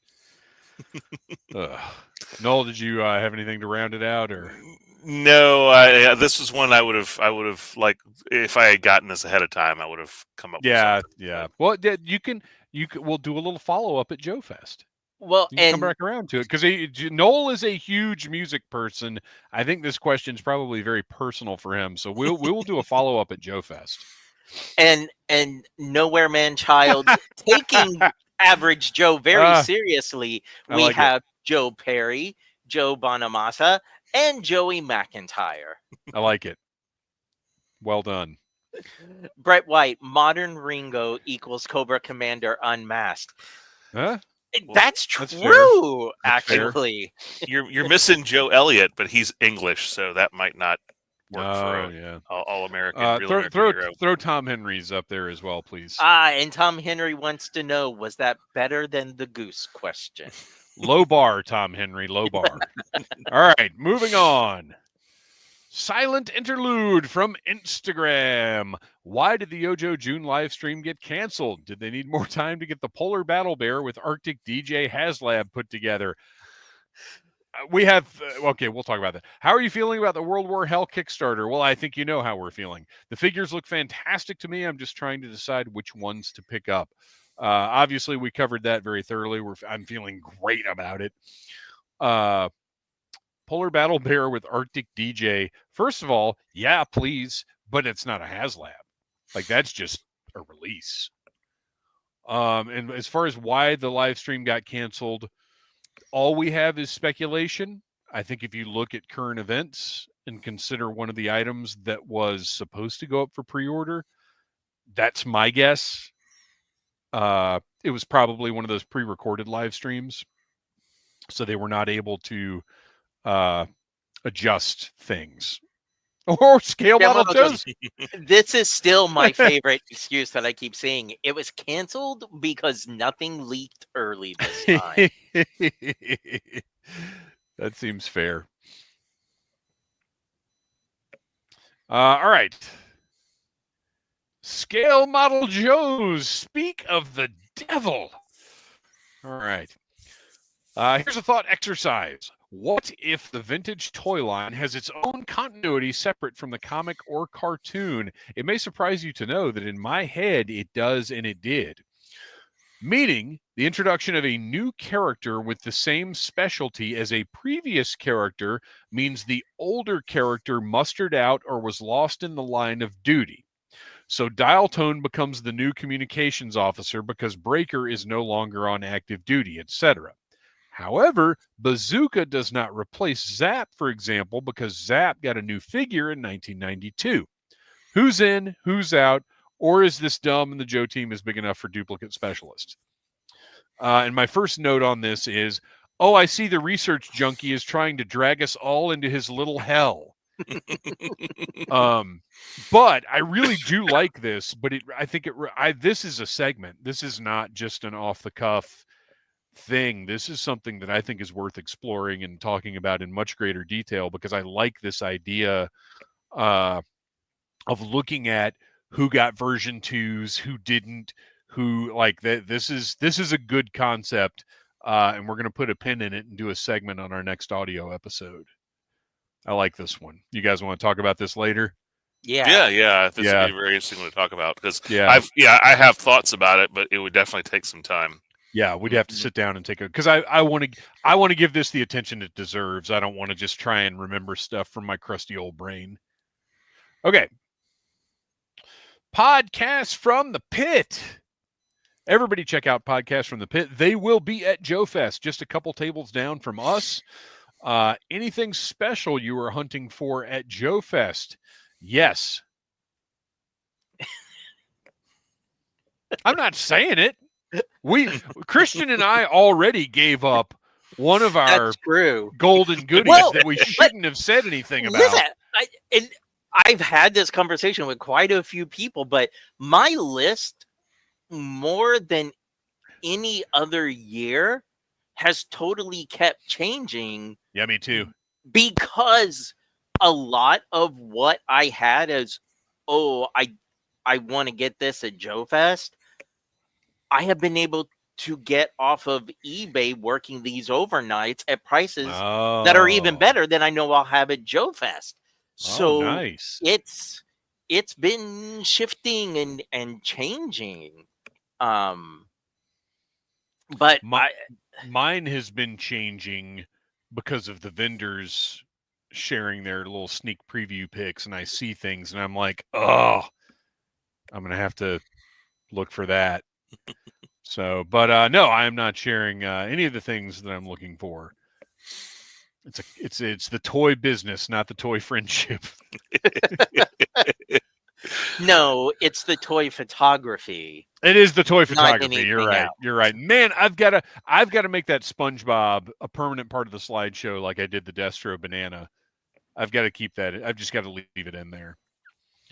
Well, yeah, and actually, okay, special you're hunting for, yeah, those exclusives that we talked about. There's several of those that are the depending on the pricing, fumbles.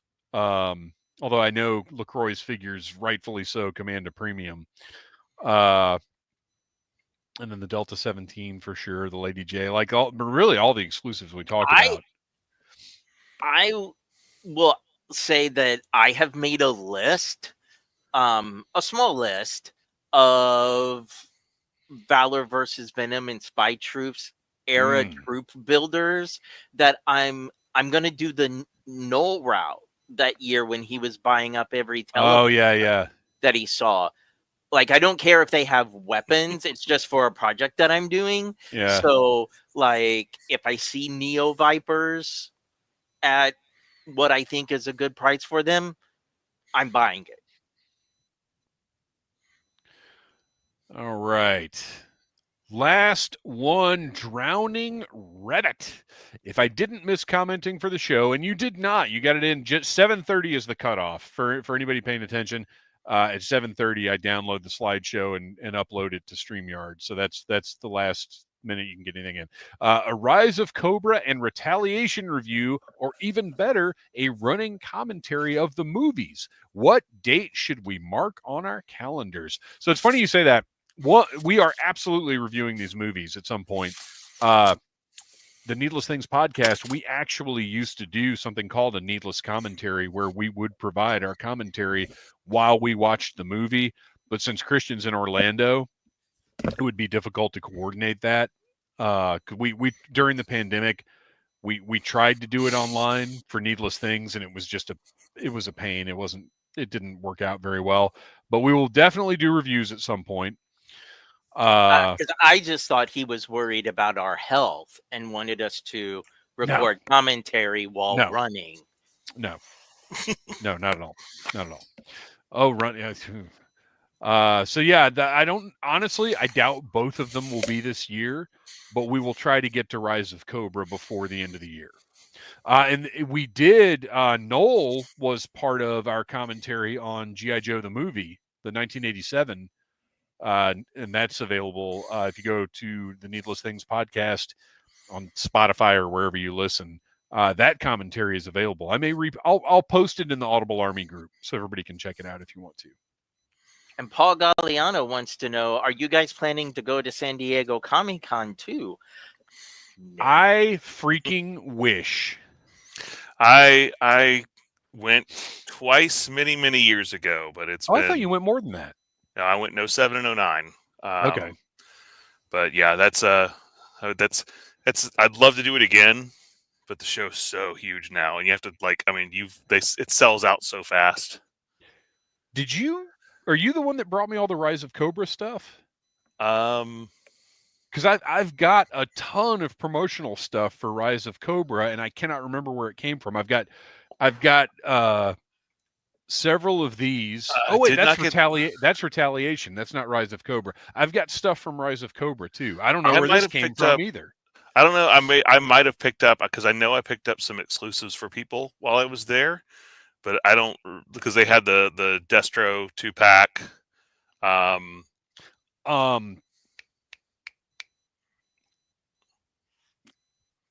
Your girlfriend, Rita Moreno. I can't freaking remember her name. Yes, she went a couple times after. Yeah. I figured out what you meant when you did that eventually.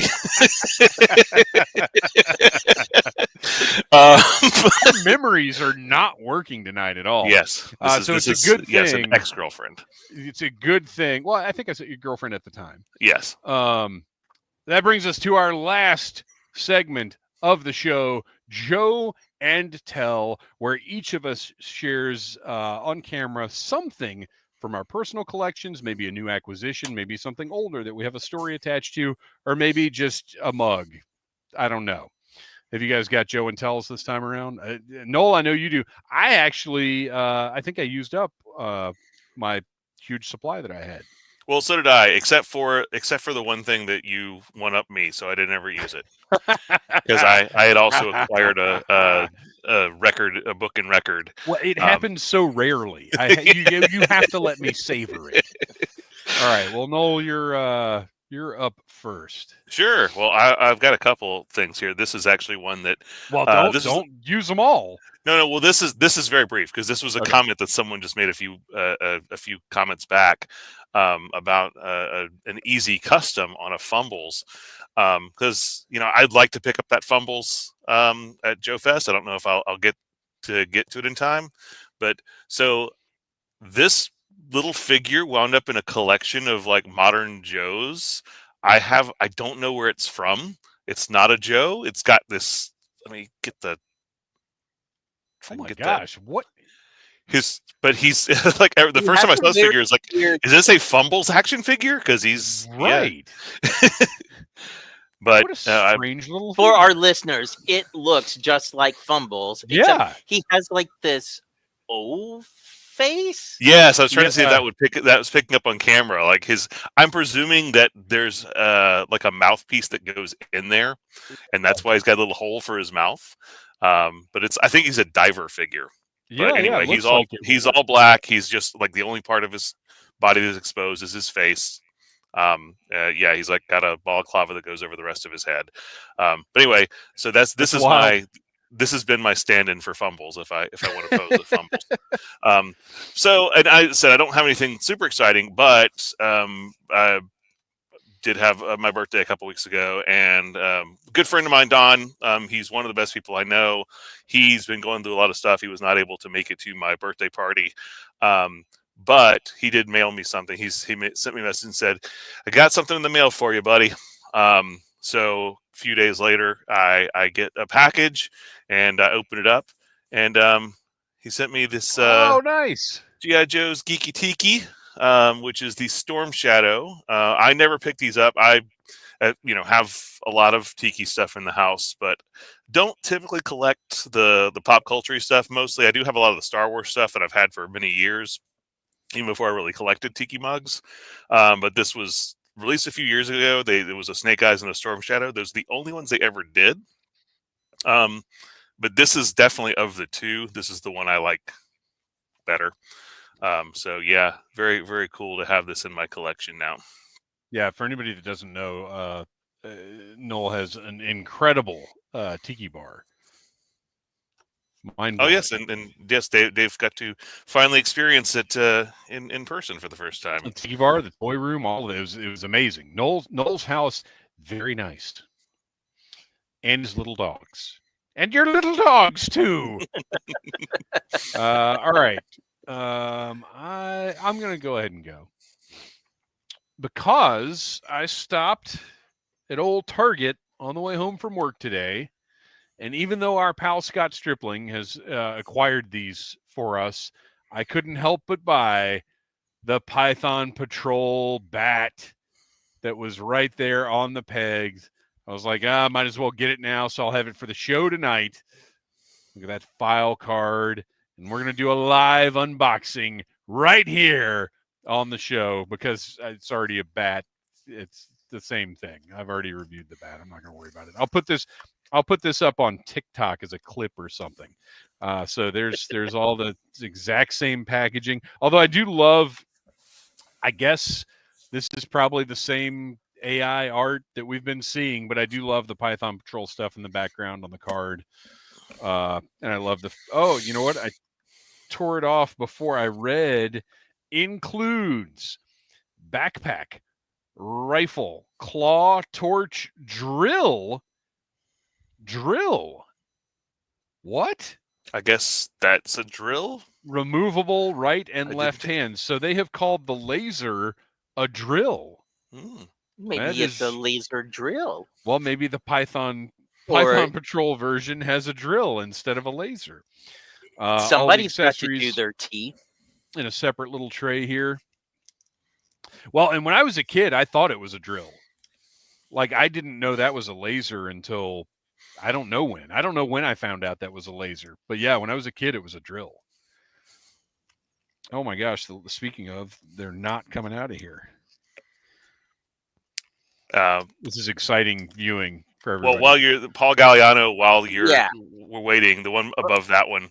It keeps moving. Go back and watch the live stream from like 4 weeks ago. And you get the whole story behind this thing that I'm sitting on. Oh yeah. And while you're still doing that, G.I. Joe Berg, hey lads, just wondering why not use the actual Fumbles base figure 25th anniversary torpedo? Because we want an O-ring. Well, wait. And copyright. All right, so there's your Python Patrol bat. I wanted one just to have one. I want to have, as of now, I want to have one of each of the Reaction Plus figures. Everything moves nicely. I mean, it's obviously the same figure as the bat. I'm going to put all the accessories in the backpack, which I do like the nice yellow backpack. That's something different and exciting to look at. And this does make me want to open the Python Patrol Reaction figures. Because as of right now, unless I got a duplicate, all of my reaction, like regular reaction figures, are meant on card. Oh, see, oh gosh, months back, Big Bad had a bunch of them on sale for $5. So, because I was like, I'm not getting into reaction, but just for my Cobra stuff, I got a Baroness of Destro and 2 Cobra Troopers. to go with the Cobra Commander that I had found.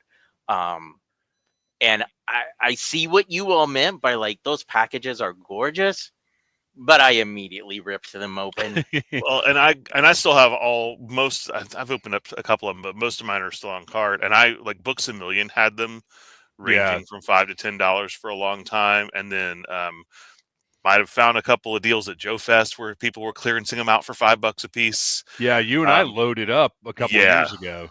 Yeah, so I've amassed a bunch. They're sitting in a box right now. I would love to have more like wall space where I could just do a whole wall of them, because that's really the appeal is the packaging. So his right hand can't really hold the blaster. Well, neither could the other figure. That's like mine's holding the blaster by the stock and not the handle. See, I don't know if I ever even tried to put, because I knew I wanted to put the other accessories on him. Mm-hmm. So he's just going to have to be a lefty. I just did that so that I wouldn't have to like put the weapon in a baggie. He's got that Python Patrol design on his pants. Not, like I said, this was not a must-have for me, but it was if I see it, I'll get it. So there you go. All right, Kristian, what you got? Okay, so I had posted a little teaser to our Facebook group, because one of the items that I recently acquired off of eBay, I think part of the reason why I got it at such a good deal, because this is quite possibly the dirtiest, most cobwebby, hey, I found a nest of something in it, item that I've gotten since my Slugger. And so I had posed the question, when I clean it up, do I customize it and paint it? Do I leave it? Facebook chat gave me a lot of great ideas for customizing, but I did want to show everybody that I did clean the imp here.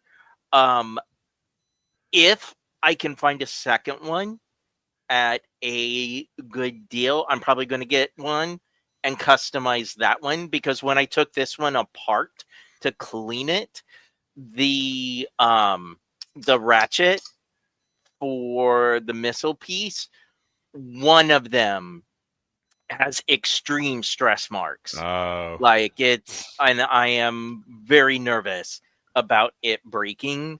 So I'm going to leave this one as is.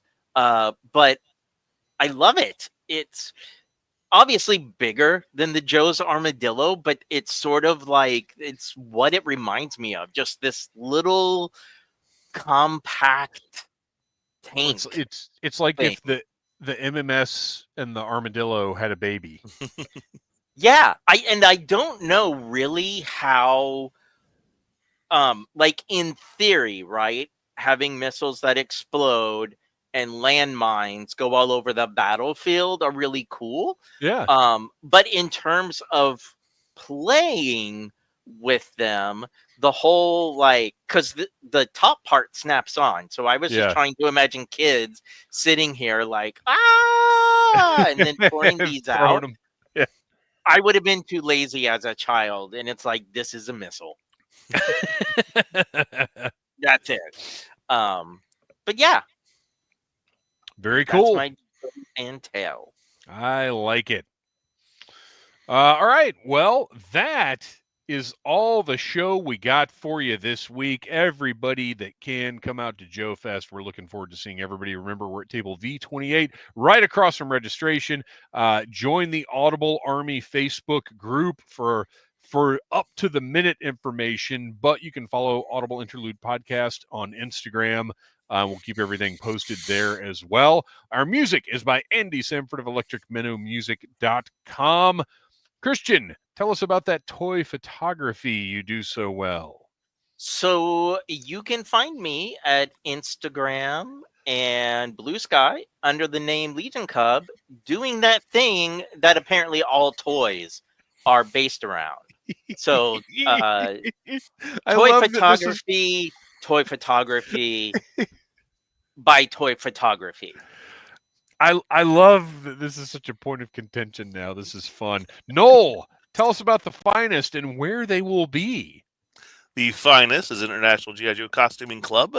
There will be a Finest booth at Joe Fest, so check it out. It's going to be in the very back left-hand corner of the main vendor hall is where you will find them. So I probably will not be doing any costuming while I'm there, but they will have a large presence. You can come by and pick up some cool exclusive swag and talk some Joe and help us raise money for an amazing charity called Canines for Warriors. And if you do ever see Noel at the Finest booth, just stand about 10 feet away and mock him, and he'll raise his fist up and say, "I'm coming out of the booth." It's a little Adam Sandler reference. Anybody hasn't heard, they're all going to laugh at you. You got to go check it out. It's incredible. They're all going to laugh at you. They're all going to laugh at you. All right. That's all the show. We'll see everybody at Joe Fest. Until then, yo, Joe. Cobra.